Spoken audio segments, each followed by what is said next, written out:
ప్రభు యొక్క ఘనమైన నామాన్ని బట్టి ప్రతి ఒక్కరికి వందనాలు చెల్లిస్తున్నాను. ఈ ఉదయకాలాన్ని మితిలేనటువంటి ప్రేమని కనపరిచేటువంటి జీవం కలిగినటువంటి దేవుని బట్టి ఎంతగానో వందనాలు చెల్లిస్తున్నాను.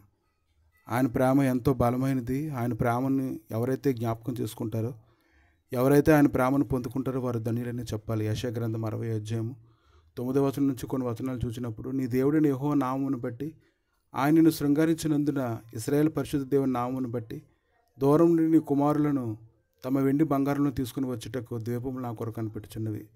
తర్షీషు వాడలు మొదట వచ్చుచున్నవి. అన్యులు నీ ప్రాకారాలను కట్టుదురు, వారి రాజులు నీకు ఉపచారం చేయుదురు. ఏలైనగా నీ కోప్పటి నేను కొట్టి తిని కానీ కటాక్షించి నీ మీద జాలిపడుచున్నాను. ఆయన చూపించేటువంటి ప్రేమను కానీ యెషయా గ్రంథం 60వ అధ్యాయంలో కానీ చూసినట్లయితే, ఒక మనిషిని ఎడల ఆయన చూపించేటువంటి ప్రేమ అది ఎంతో గొప్పది, అది ఎంతో విలువైనది. ఒక మనుషుడు దాన్ని గ్రహించుకున్నప్పుడు అది ఎంతో ఆశీర్వాదకరంగా ఉంటుందని మనం తెలుసుకోగలగాలి. నీ వద్దకు జనముల భాగ్యం తేబడినట్లు, రాజులు జయస్థంతో రప్పించబడినట్లు, నీ ద్వారం రాత్రి పగలు వేయబడక నిత్యము తెరవబడి ఉండును.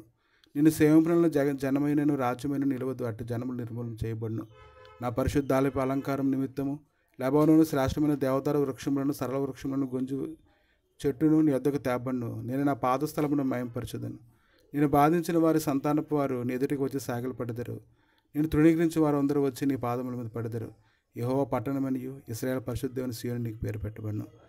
నేను విసర్జించడం బట్టి ద్వేషంపడిని బట్టి ఎవడు నీ మార్గం దాటిపోవట్లేదు. నిన్ను శాశ్వత శోభాతిశయముగాను బహుతరములకు సంతోషకారణంగా చేసినాను. యెహోవా నాకు నేను నీ రక్షకుడిననియు బహుపరాక్రమకుల యాకోబు దేవుడినగు నీ విమోచననియు నీకు తెలియబడినట్లు నీవు జనముల పాలు కుడిచి రాజుల చెంటుపాలు త్రాగదవు. నేను ఇతడికి ప్రతిగా బంగారం తెచ్చున్నాను, ఇనుమునకు ప్రతిగా వెండిని, కర్రకు ప్రతిగా ఇత్తడిని, రాళ్లకు ప్రతిగా ఇనుమును తెచ్చున్నాను. సమాధానం నీకు అధికారులుగాను నీతిని నీకు విచారణకర్తగా నియమించున్నాను.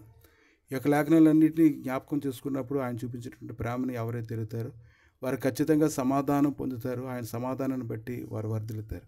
ప్రభా, మీ దయగలిగిన హస్తాలకు అప్పగించుకుంటుండగా నీ గొప్ప కృపా సమాధానం నైనా మాకు నిరంతరము తోడుగా వచ్చి నడిపించండి. నీ మాటలు అర్థం చేసుకునే జ్ఞానం, బుద్ధిని, తెలివిని దయచేసి నీ మహిమతో నీ నడిపించమని బలపరచమని మీరే మహిమకంత ప్రభావాలు పొందమని యేసుక్రీస్తు నామములు అడిగి వేడుకుంటున్నాము తండ్రి.